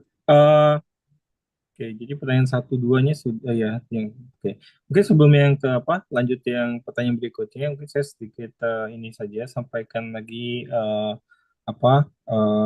ucapan terima kasih pada sponsor kami ya, pada Bank Mandiri, pada Indosat Singapura, Bank Indonesia, Pertamina Internasional, dan Noah Tours and Travel ya. Kemudian juga bagi kawan-kawan ya yang ingin mensupport kegiatan IMAS gitu ya, kawan-kawan bisa melakukan pay now ya, pay now ke nomor yang tercantum di backgroundnya tuh ada ya 8926 3200 ya. Jadi kalau ingin mensupport kegiatan IMAS silakan pay now ke nomor 8926 3200. Baik, kita lanjutkan pertanyaan yang berikutnya ya. Apa yang menyebabkan Katolik dan Kristen lebih mudah untuk bekerja sama dengan Yahudi? Padahal dari sisi sejarah mereka pun saling memusuhi ya di abad 19 sampai 20. Ya, ini mungkin gerakan baru ya. Mungkin setelah Perang Dunia Kedua, khususnya ketika lobby-lobby Yahudi ini bisa masuk ke berbagai negara Barat lah, Amerika, Inggris, Prancis, Kanada, begitu-gitu, dan Jerman. Jadi mereka ini memang, jadi sebenarnya di ini kalau kita baca sejarah sejarah gereja itu ada sejarah gereja Katolik itu. Memang ada doktrin bahwa yang mereka sudah cukup lama itu ya, mungkin sejak kapan ya, sejak konsili di Nisea lah, ketika mereka merumuskan Trinitas itu kan. Nah, itu kemudian mereka juga memasukkan klausul bahwa yang paling bertanggung jawab terhadap terbunuhnya Yesus itu adalah Yahudi. Gitu. Dari situlah ada kebencian terhadap Yahudi. Makanya perang salib pertama, kedua, ketiga, sampai ketujuh itu, kalau mereka melewati satu daerah yang ada orang Yahudinya, itu mereka samakan dengan Muslim. Jadi ya membantai Yahudi sama aja dengan membantai Muslim. Makanya baca tuh perang salib 1, 2, 3 terutama, itu banyak daerah-daerah di Eropa itu yang justru mereka hancurkan lebih dahulu sebelum mereka sampai ke Palestina. Jadi pasukan-pasukan Katolik, pasukan-pasukan Eropa itu banyak membunuhi orang-orang Yahudi. Doktrinnya apa? Doktrinnya bahwa Yahudi itu yang bersalah, yang menyebabkan terbunuhnya Yesus, gitu. Ceritanya gitulah kira-kira, kurang lebih seperti itu. Nah ini kan lama ini dibawa-bawa terus sampai akhirnya terjadi peristiwa yang kemudian saya lihat itu di bawah-bawah itu ada yang cerita tentang pembunuhan Yahudi oleh Jerman. Ini kan Holocaust ya, Holocaustnya versi Yahudi gitu ya. Nah ini kemudian menjadi salah satu poin yang sering dipakai untuk untuk menekan Eropa, terutama Jerman. Jerman itu kan ditekan terus untuk membayar kerugian lah kepada keluarga-keluarga yang dibunuh ini gitu. Nah, ini juga yang dipakai untuk kemudian menekan Paus. Karena Yahudi waktu itu menyerang Vatikan juga, karena Vatikan ini dianggap di Perang Dunia Kedua ketika Jerman itu membantai Yahudi. Memang ada pembantaian, walaupun tidak sebanyak klaim mereka. Memang ada pembantaian, ada gas chamber, ada concentration camp, memang ada. Ya seperti misalnya Auschwitz gitu ya, itu kan sudah common gitu, walaupun angka yang dikeluarkan itu cukup fantastis gitu kan. Sempat ada penelitian ilmiah bahwa kalaupun ini Auschwitz ini beroperasi 2,5 tahun secara maksimal dengan setiap hari menerima dan menggas orang, itu tidak akan sampai kepada 1,2 juta. Disebutkannya hampir 3 juta atau sekian. Nah, lepas daripada itu, ini guilt ini, jadi kesalahan ini dipakai oleh lobby-lobby lembaga-lembaga pelobi Israel ini untuk menekan negara-negara Barat. Nah, di samping mereka menekan Paus juga. Jadi Paus dianggap bersalah. Kenapa dulu ketika Perang Dunia Kedua tidak mengkondem, tidak mengutuk Hitler? Nah, itu ada buku yang menjelaskan tentang aliansi antara Hitler dengan paus-paus yang menjabat selama Perang Dunia Kedua. Ada itu, ada subjeknya itu, pembahasannya itu ada. Jadi banyak paus yang tutup mata, tutup telinga, tutup mulut ketika terjadi kejahatan itu. Nah, yang mereka minta sebenarnya cuma satu. Jadi lucu. Yang diserang itu adalah diamnya paus ketika terjadi pembantaian Yahudi. Tapi tuntutannya, jangan salahkan kami lagi untuk kasus Yesus. Gitu. Jadi kebayang nggak? Jadi misalnya maling ayam, tapi yang dituntut itu ganti rugi mobil gitu. Jadi nggak nyambung. Nggak maling ayam balikin ayam harusnya kan, bukan maling ayam terus balikin mobil gitu. Loh, ini kok kasusnya beda. Tapi efektif karena memang banyak juga kasus-kasus di Gereja Katolik itu yang ditutupi sama media Yahudi Israel. Kan banyak tuh kasus-kasus pedofilia, kemudian macam-macam lagi lah, satanic ritual dan macam-macam. Memang Gereja Katolik kan sempat mengalami guncangan-guncangan tahun 70, 80 gitu ketika banyak yang kasus-kasus seksual dan sebagainya. Itu banyak ditutup sama media Yahudi. Nah, terus mereka minta bayar. Ini kalau nggak mau dirilis ke publik, nah, maafkanlah itu. Nah, dengan itulah kemudian muncullah gerakan baru yang disebut dengan newborn atau reborn Christians. Nah, reborn Christians ini populer sekali di Amerika Serikat, yang ada Nasrani yang mengidentikan bahwa kalau mau jadi Nasrani tulen, yang reborn lah istilahnya, yang lahir kembali, maka dia itu harus selaras dengan Israel gitu. Nah, dari situlah mulai banyak televangelis ya, mungkin tahu ya. Di Amerika itu banyak sekali gereja-gereja yang memanfaatkan televisi gitu ya, channel-channel, dan banyak itu pengikutnya dan besar itu duitnya yang dikumpulkan mereka. Inilah yang kemudian akhirnya menyebabkan tren yang kita lihat di tahun 2000 ini, kenapa banyak orang-orang Kristen yang pro Israel, yang sesuatu yang tidak terfikirkan sebelumnya 100 tahun yang lalu itu nggak terfikirkan ada itu. Nggak konsisten gitu dengan sejarahnya. Nah, itulah kira-kira, mungkin lebih perinci lagi, perlu duduk bareng lagi. Baik Ustaz. Terima kasih Ustaz atas ini masukan. Kemudian ini sudah. Terus yang berikutnya, saya pernah dengar seorang narasumber menjelaskan bahwa pembantaian Yahudi di Jerman itu disengaja dan ditujukan agar orang-orang mana itu ya? Yahudi mau eksodus ke Palestina gitu loh. Ya. Karena kayaknya ini berlanjut ya. Karena katanya sebelumnya orang-orang Yahudi tidak mau pindah ke Palestina, sehingga Zionis bekerja sama dengan Jerman dengan cara seperti itu. Nah, apakah ini betul? Kalau kerjasama secara langsung antara Hitler dengan Zionis ini kecil sekali kemungkinannya. Karena Hitler sendiri kan di dalam bukunya Mein Kampf itu kan sudah menyebutkan bahwa dia mendendam habis sejak dia masih kopral kan, waktu itu Perang Dunia ke-1 dia masih kopral. Dia punya atasan seorang Yahudi itu tidak memerintahkan serangan yang menurut dia harusnya serangan itu bisa mengalahkan sekutu.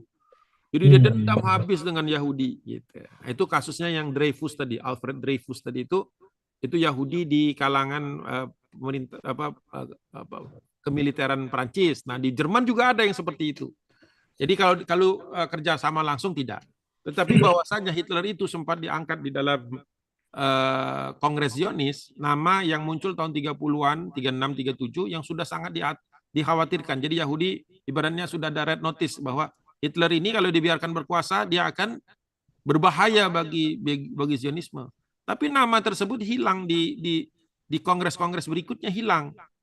Hilang. Ya, hilang itu maksudnya sudah tidak dianggap bahaya lagi. Padahal jelas dia masih retorikanya itu membunuh, menghabisi Revans, macam-macam lah, menghabisi, menguliti, macam-macam yang buruk-buruk.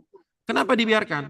Nah, karena mereka melihat bahwa ini mungkin missing pieces yang diperlukan.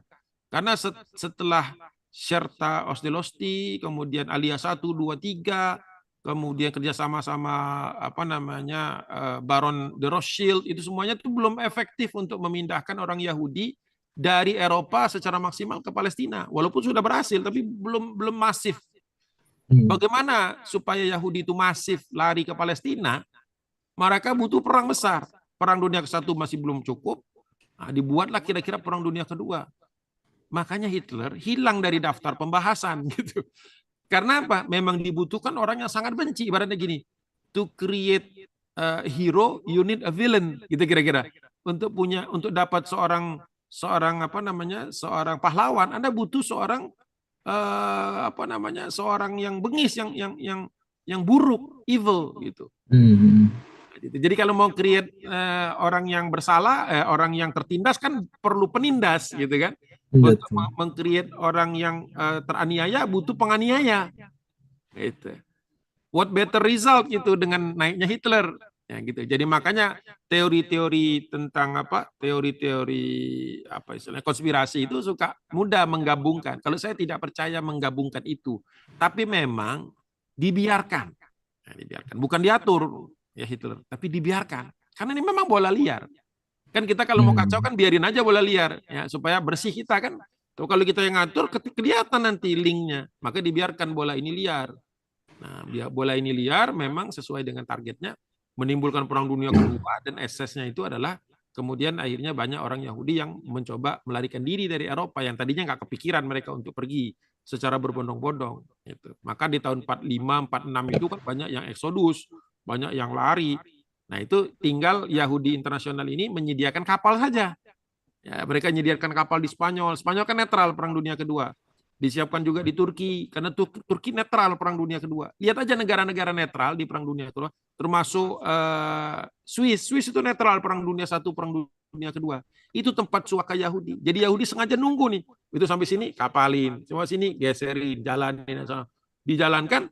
Jadi industrinya jalan. Industrinya jalan. Jadi seperti itu. Makanya ada buku yang dirilis beberapa tahun yang lalu ya, 97 atau 98 itu disebut The Holocaust Industry. Disebutnya itu The Holocaust Industry.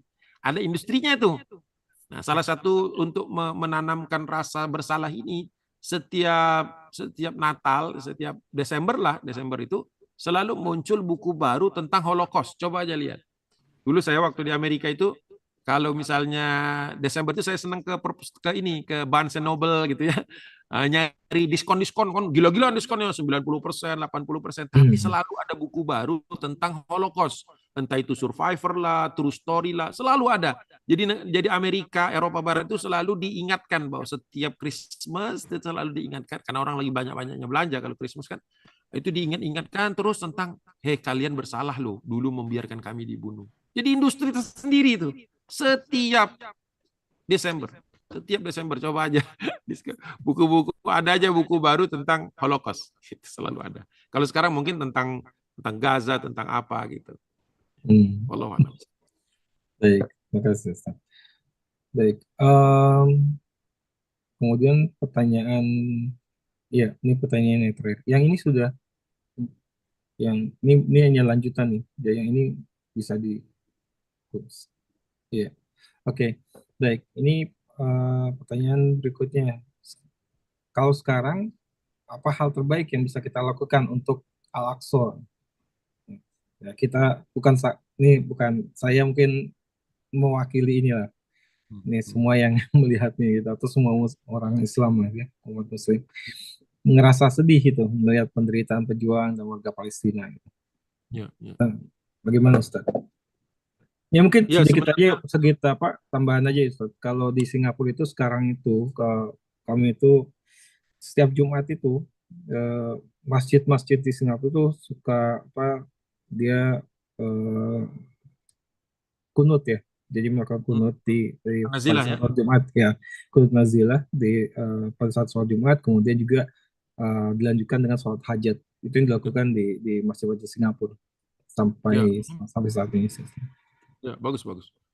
Ya, jadi sebenarnya kalau kita lihat ini juga pertanyaan yang sama diajukan dulu ketika bulan November lah, sekitar pertengahan November ketika pertukaran tawaran 25 November kurang lebih. Pertukaran tawaran antara Hamas dengan Israel itu ada satu apa namanya?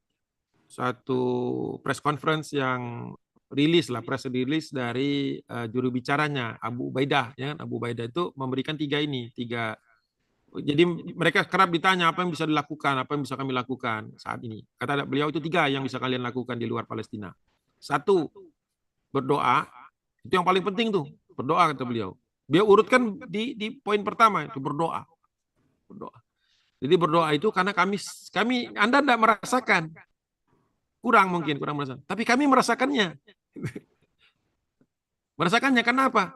Banyak sekali keadaan-keadaan di mana harusnya kami itu kalah atau harusnya kami itu hancur, tapi tidak. Yang harusnya kami bidiknya itu meleset tapi jadi kena. Yang harusnya terowongan kami itu kelihatan tapi prajuritnya lewat aja padahal ada lubangnya di situ, tapi lewat aja. Itu doa-doa kalian kata mereka. Coba nggak merinding. Itu doa kalian. Doa kalian. Doa orang yang merasa turut berjuang tapi tempatnya jauh atau tidak mungkin datang ke sana, itu adalah kami melihat sendiri doa kalian. Ngeri kan dengarnya gitu. Jadi jangan berhenti berdoa. Jadi jangan menganggap remeh doa. Ya, tentu doanya karena Allah, doanya itu tuluskan. Kemudian yang kedua kalau masih bisa kata beliau, itu kalau masih bisa. Jadi minimum permintaan beliau itu jangan berhenti berdoa. Kalau tidak bisa dilaksanakan di masjid, doa kalian sendiri ya. Secara fardiyah saja sendiri-sendiri boleh. Atau kalian doakan kapanpun kalian ingat kami. Tidak perlu waktu sholat. Kapanpun kalian ingat kami. Allahumma sholli ikhwanal mujahidin fi Filistin. Gitu aja sebenarnya. Lagi di mobil, ingetan gitu ya. Nggak tahu bahasa Arabnya. Ya Allah tolonglah kaum muslimin dan penduduk Palestina yang dianiaya. Gitu aja boleh. Kapan aja. Itu satu. Yang kedua, kalau kalian punya rizki. Lebih kata beliau. Kalau lebih. Kalau kurang jangan. Kalau masih buat sendiri masih kurang gitu ya. Kalau lebih, maka sisihkan buat kami. Ya, kirimkan lewat lembaga-lembaga yang kalian percayai, yang kalian yakini. Beliau nggak nunjuk loh, harus lewat ini loh, enggak. Kemana saja, lewat mana saja, insya Allah sampai. Kita beliau begitu, insya Allah sampai. Beliau optimis. Dan yang ketiga, kalau kalian masih di media sosial, jangan berhenti membicarakan kami. Gitu. Nah, 3 itu aja. Itu yang paling bagus, yang itu diminta. Terus ada yang bertanya di hari-hari setelah itu, apakah kami perlu datang ke Palestina? Kata beliau jawabannya dengan lunak beliau mengatakannya. Insya Allah Palestina pemudanya masih cukup banyak. Pemudanya masih cukup banyak. Sampai beliau mengatakan seperti itu. Karena kita tahu kan di Rumah Sakit Indonesia kan laporan-laporan dari para relawan nakes ya itu menyebutkan bahwa ibu-ibu yang melahirkan di sana hampir semuanya kembar 2, kembar 3 gitu. Hampir tidak ada lagi yang lahir itu anak 1. Kembar 2, kembar 3 padahal nggak ada track recordnya kan, orang itu kan biasanya gitu kalau pernah kembar gitu kan. Ini nggak pernah. Berarti untuk setiap orang yang disyahidkan oleh Allah Subhanahu Wa Taala, Allah ganti dengan jumlah lebih banyak. Itulah kenapa Israel itu sering nangkepin anak-anak. Karena itu the future, masa depan. Tapi Allah Subhanahu Wa Taala sangat tahu kok. Ya. Pada saat mereka malas untuk punya anak, pada saat mereka lebih senang menikmati hidup tanpa anak, makanya kemarin kan sempat digaungkan juga kan di medsos di negeri-negeri muslimin childless childless family gitu kan, childless couple gitu kan, seolah-olah kami mau menikmati hari-hari kami nggak mau terbebani dengan anak-anak. Itu cara pemikiran bukan muslim itu. Bukan cara pemikiran muslim seperti itu. Itu.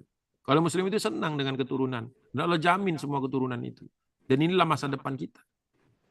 Jadi kata beliau, bukan ini kata nakes itu mengatakan bahwa banyak yang lahir itu kembar-kembar sekarang. Jadi kalau misalnya katakanlah ada 1.000 bayi yang meninggal dunia misalnya, maka Allah berikan 3.000.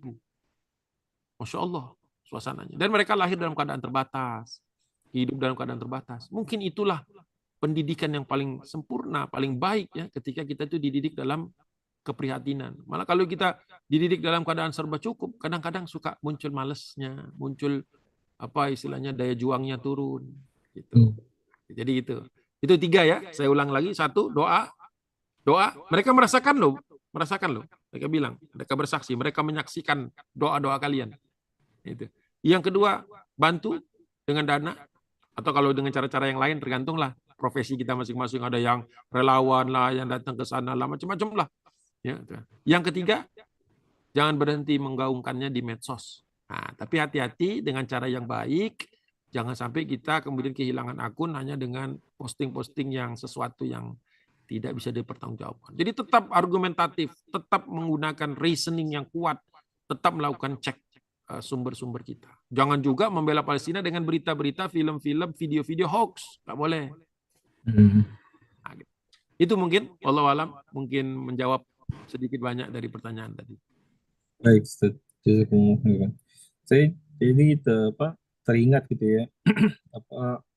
Tapi saya nggak tahu betul atau tidak gitu ya, karena itu kan beredar di sosial media juga, bahwa sebenarnya ketika kita ngomong kasihan itu justru kita yang justru dikasihani gitu, Ustaz. Paham.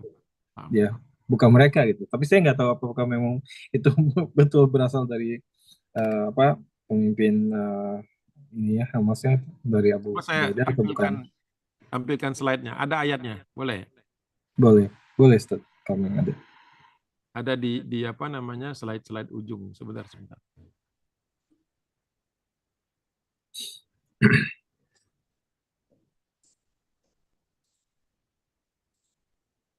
Jadi ternyata pertanyaan itu tuh sempat juga ditanyakan sebentar.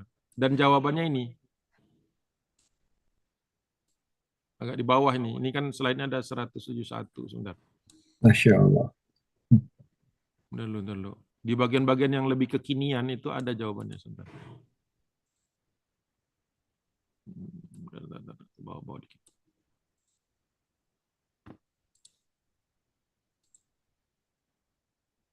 Saya sudah siapkan kemarin itu.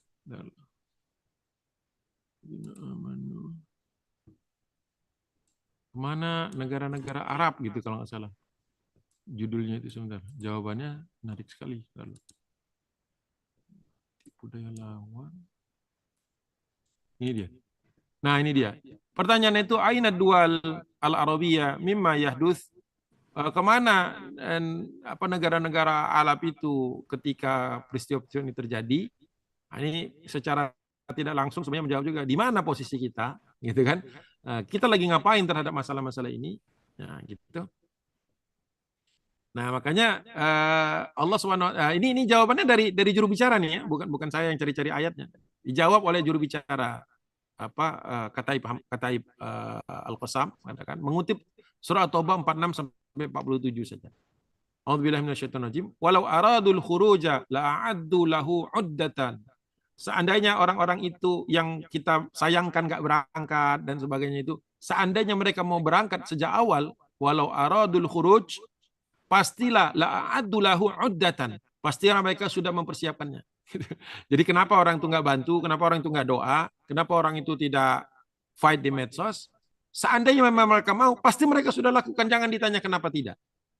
Walakin akan tetapi, nah ini yang nyakitin, maksudnya yang paling kita takutkan itu kalimat berikutnya. Walakin karihallahu,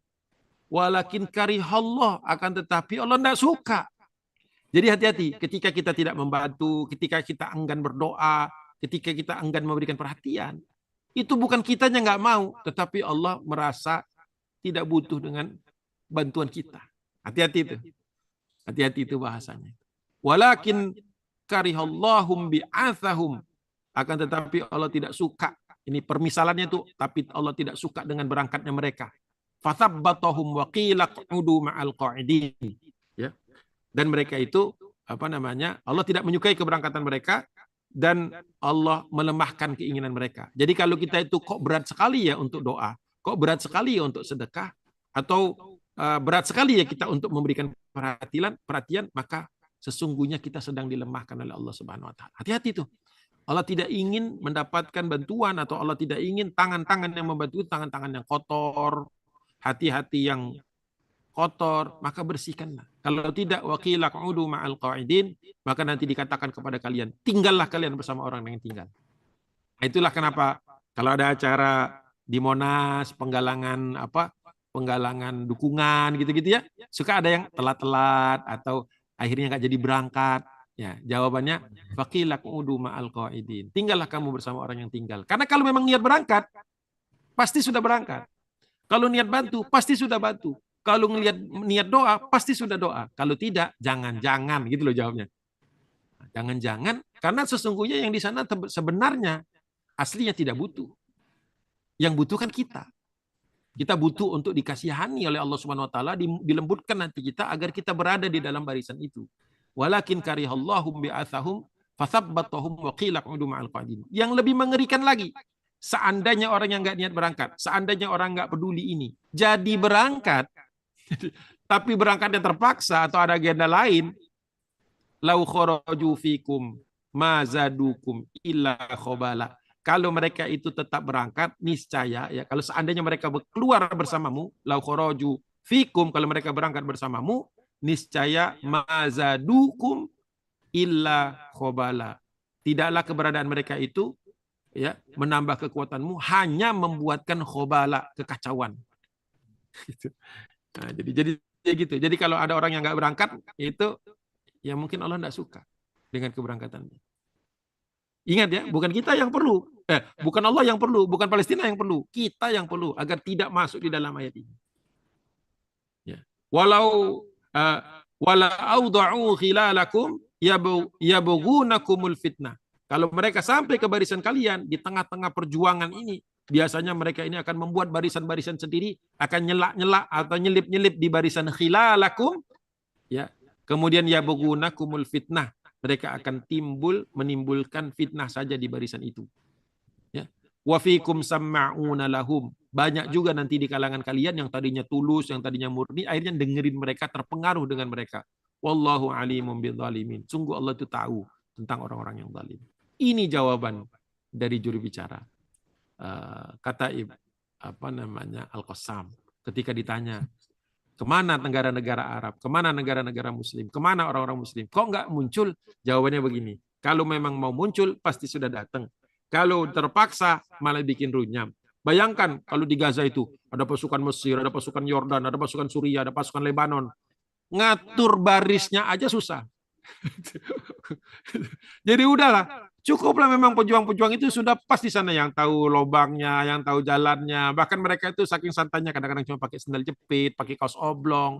Udah teritorinya mereka. Bayangkan kalau tentara-tentara multinasional turun di situ. Waduh, ya. Belum lagi nanti press conference-nya, terus klaimnya, bla bla bla bla bla, mungkin malah runyam. Allah mengibaratkan la auda'u khilalakum yabghunakumul fitnah.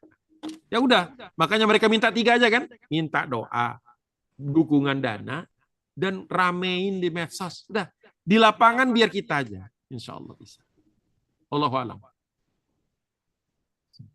Baik, Ustaz, jazakumullah khairan atas jawabannya. Mungkin saya buka satu pertanyaan lagi. Mungkin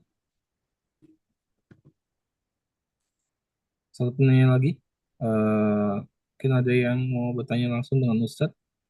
Boleh, boleh. Tafadhol. Bisa di-unmute ya kalau misalnya mau bertanya. Boleh, boleh. Silakan. Assalamualaikum Ustadz. Waalaikumsalam warahmatullahi wabarakatuh. Mungkin saya ada satu pertanyaan. Kalau misalkan panjang mungkin kita bahas di bulan depan ya Ustadz. Kalau saya melihat seperti pattern itu, polanya itu seperti waktu saat Khalifah Umar bin Khattab, lalu Salahuddin Al-Ayyubi membebaskan Yerusalem, itu masih kuat tentang agama di sana, kepentingan agama, tentang Islam yang ingin ditinggikan gitu. Tapi semakin ke sini gitu ya, semakin sejak Sultan Utsmani dan Sultan Turki Utsmani sampai ke sekarang gitu, sepertinya lebih kental urusan politiknya. Apa benar begitu Ustaz? Apa pemahaman saya salah? Mungkin begitu Ustaz. Ya, ini benar jawabannya bisa seperti saya jelasin bagian kedua, ketiga, dan keempat. Oh, Tapi sederhananya begini, sampai dengan Sultan Abdul Hamid masih aman. Itu perhatian Turki Utsmani itu masih fokus. Setelah Sultan Abdul Hamid tumbang, memang akhirnya memang lah, apa Turki untuk Turki lah gitu macam-macam lah. Jadi sentimen-sentimen asobiah keturkiannya memang lebih muncul. Ditambah lagi memang seperti yang dijelaskan di awal tadi, memang orang Arabnya sendiri memang sudah tidak mau lagi di bawah satu union gitu, di bawah satu persatuan gitu. Dan Inggris, Perancis memang masuk terus gitu, makanya paham-paham liberal itu masuk dan laku. Jadi memang sudah waktunya itu bubar itu. Maksudnya waktunya itu memang kondisinya membuat kita harus bubar itu supaya kita regroup lagi gitu. Supaya kita nggak bisa merasakan sesuatu itu kalau belum hilang. Kan baru dicari kan kalau hilang kan, coba tuh misalnya ada catatan misalnya gitu kan, baru berharga kalau udah hilang. Atau apalah, apapun gitu yang kita sukai, kita sayang itu kan baru seperti kesehatan, kalau belum sakit kan belum kerasa gitu kan. Ya walaupun kita kalau bisa ya jangan sakit gitu loh. Nah, seperti itu. Nah, ketika hilang kita merasa perlu. Inilah kemudian muncul apa namanya gerakan untuk mengembalikan. Karena kata Nabi tidak pernah ada satu masa kecuali ada umatku, di antara umatku itu yang akan mempersatukan umat gitu ya, mengajak kepada kesolehan lagi supaya kita punya kesempatan untuk berjuang fisabilillah. Itu bayangan optimisnya. Kalau pesimisnya ya memang ya ini perpecahan ini sebelum sampai ke titik nadir dia nggak akan balik terus saja, masih ada yang mau pecah turun lagi, masih ada yang pecah turun lagi. Dia baru berhenti turun ya ketika Anda nggak nafsu lagi berpecah. Kalau masih ada nafsu mau bikin lagi ya kan, partai pecah jadi dua, pecah lagi misalnya itu contoh. Atau kongsi perusahaan itu udah bagus-bagus pecahnya gara-gara masalah-masalah sepele gitu kan. Nah, ketika kita sudah kata Allah, udah puas, masih belum, masih mau lagi, silakan turun lagi gitu kan. Kalau sudah puas sudah, ya kan? Karena yang namanya turun itu tidak ada batasnya, ya. You can get only so much smarter, but you can always be dumber, kata gitu kira kan ada istilahnya gitu kan. Kalau mau pinter itu ada batasnya, tapi kalau bodoh itu unlimited, unlimited. Ada orang bodoh di bawahnya ada lagi, terus. Kalau naik itu agak berat, kalau turun itu gampang. Kira-kira begitu ilustrasinya. Jadi ya sekarang kita ini dituntut sama Allah Subhanahu wa taala. Apa yang kita sudah lakukan di skala mikro untuk mempersatukan itu. Misalnya dari keluarga, ya kan? Membiasakan diskusi yang sehat supaya anak-anak itu semua terdengar. Karena kan itu seperti negara kecil. Bapaknya sebagai presiden, ibunya sebagai menteri, misalnya begitu kan, anak-anaknya sebagai riayahnya gitu. Nah, kita udah bisa belum mengelola yang ini? Nah, nanti masyarakat, mujtama, nanti sebuah negeri, nanti beberapa negeri, barulah kita kembali lagi. Ya memang sudah saatnya kita itu kembali dari keterpurukan. Itu saja. Kalau misalnya kenapa misalnya nanti kita kan akan bahas PLO gitu kan, nah, pasang surutnya. Kemudian nanti kita bahas juga Intifada 87. Ya walaupun kayaknya kalau dengan kecepatan tadi ya mungkin nggak bisa kalau cuma dua gitu. Cuman mungkin carilah aja waktunya di skip nanti kapan gitu. Supaya kita tahu kenapa orang akhirnya sudahlah kita nggak mungkin ngandelin negara lain. Kita nggak mungkin ngandelin orang-orang lain. Udah kita ambil sendiri aja. Itulah yang disebut dengan Intifada 87. Ketika kemudian salah seorang di antara pemukanya itu namanya Syekh Ahmad Yasin kan mengumpulkan anak-anak, mari kita lawan apa namanya? Kita lawan Zionis. Padahal cuma pakai batu kan, zaman dulu pakai ketapel kan. Nah, lawan tank baja itu tentara Zionis yang ketawa-tawa. Sekarang anak-anak yang pakai ketapel itu anaknya sudah pakai RPG Yasin 105. Baru ketar-ketir mereka. Merkava hancur gitu-gitu kan. Nah, jadi emang perjuangan butuh waktu. Gitu. Humble beginning, cuma pakai batu. Indonesia dulu cuma pakai bambu runcing loh. Cuma pakai bambu runcing. Tapi dengan izin Allah bisa menang. Nah, biiznillah kan kam min fi'atin qalilatin ghalabat fi'atan katsiratan biiznillah. Berapa banyak kelompok yang sedikit atau Allah SWT bisa mengalahkan kelompok yang lebih besar, lebih hebat, lebih berpengaruh asal biiznillah dapat izin Allah, memenuhi syarat untuk keimanannya untuk ditolong sama Allah SWT. Gitu aja. Baik, Ustaz, jazakumullah khairan atas penyampaian materinya dan jawaban atas pertanyaan yang diajukan oleh peserta. Gitu ya. Ya, dengan demikian selesai ya kegiatan kita pada hari ini. Mungkin sebelum ditutup, kami mintakan doa, Ustaz. Baik, kita doa ya sekaligus doa untuk Palestina. Bismillahirrahmanirrahim. Alhamdulillahirabbil alamin hamdan na'imin hamdan syakirin hamdan thayyiban mubarakan katsiran hamdan yuafi ni'amahu wa yukafi mazidah. Ya Rabbana lakal hamdu kama yanbaghi li jalalikal karim wa adimi sultanik wa salatu wassalamu ala asrafil anbiya'i wal mursalin wa ala alihi wa ashabihi ajma'in. Allahumma qsim lana min khasyatika ma tahulu bihi bainana wa baina ma'siyatik wa min ta'atika ma tuballighuna bihi jannatak wa min al-yaqini ma tuhawwinu bihi alaina masa'ibad dunya. Allahumma mati'na bi asma'ina wa absarina wa quwwatina ma ahyaitana waj'alhu al-waritha minna waj'al tha'rana 'ala man dhalamana wansurna 'ala man adana wa la taj'al musibatana fi dinina wa la taj'al ad-dunyana akbar hammina wa la mablagha ilmina wa la tusallit alaina man la yarhamuna bi rahmatika ya arhamar rahimin. Allahumma suril ikhwanana al-mujahidin fi Filistin, Allahumma suril ikhwanana al-mujahidin wal murabitin fil Aqsa, Allahumma suril ikhwanana al-mujahidin wal mustad'afin fi Gaza. Allahumma a'izzal Islam wal muslimin wa afina wal muslimin wansurna 'alal qaumil kafirin wansurna 'alal qaumil musyrikin wansurna 'alal qaumil munafikin wa sallallahu ala sayyidina Muhammadin nabiyil ummi wa ala alihi wa sahbihi wa baraka wa sallam da'wahum fiha subhanakallahumma wa tahiyyatuhum fiha salam wa akhiru da'wahum alhamdulillahi rabbil alamin. Baik Bapak-Bapak dan Ibu-Ibu jamaah IMAS yang dirahmati Allah, demikianlah kegiatan kita pada hari ini. Insya Allah kita akan bertemu kembali dengan Ustadz Agung di bulan Februari ya. Insya Allah tanggal 27 Februari 2024 kita akan melanjutkan pembahasan tentang Faksilas Al-Quds ya, bagian kedua ya. Tadi slide-nya masih banyak, masih 100 itu, jadi nggak tahu nih bisa selesai nggak nih. Ya, kalau tidak ada mungkin nanti bicara lagi dengan Daim nih gimana kelanjutannya. Baik Bapak-Bapak dan Ibu-Ibu sekalian, kembali ya mungkin sebelum saya tutup gitu ya. Oh tanggal 25 ya, mohon maaf. Bulan depan tuh tanggal 25 ya, 25 Februari ya, bukan tanggal 27 ya. Tanggal 25 Februari. Ya, baik. Sebelum ditutup kembali mungkin saya cuma sekedar mengingatkan saja untuk rekan-rekan yang ingin donasi gitu ya, donasi ke kegiatan IMAS itu bisa pay now ke nomor tadi yang sudah disebutkan ya, 8926 3200 ya.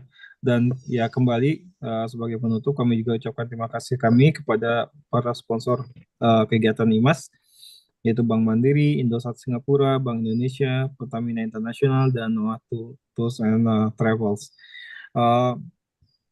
Dan sebagai penutup dari saya gitu, saya ucapkan terima kasih jazakumullah khairan pada Ustadz Agung Waspodo dan juga pada bapak-bapak dan ibu-ibu jamaah IMAS yang sudah menghadiri Salam Istiqomah Online edisi perdana tahun 2024 ya.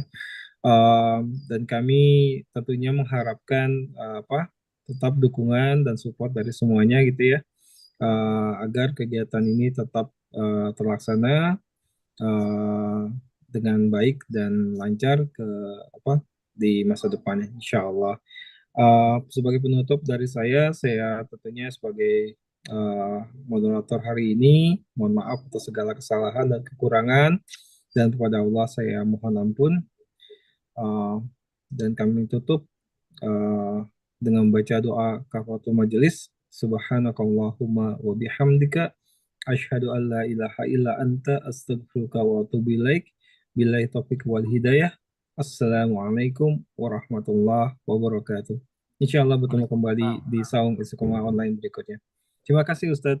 Afan, barakallahu fikum, Jazakallah jazakallahu khair. khair. Allah kita ketemu lagi. Insyaallah ketemu lagi. Baik. Sampai ketemu lagi insyaallah.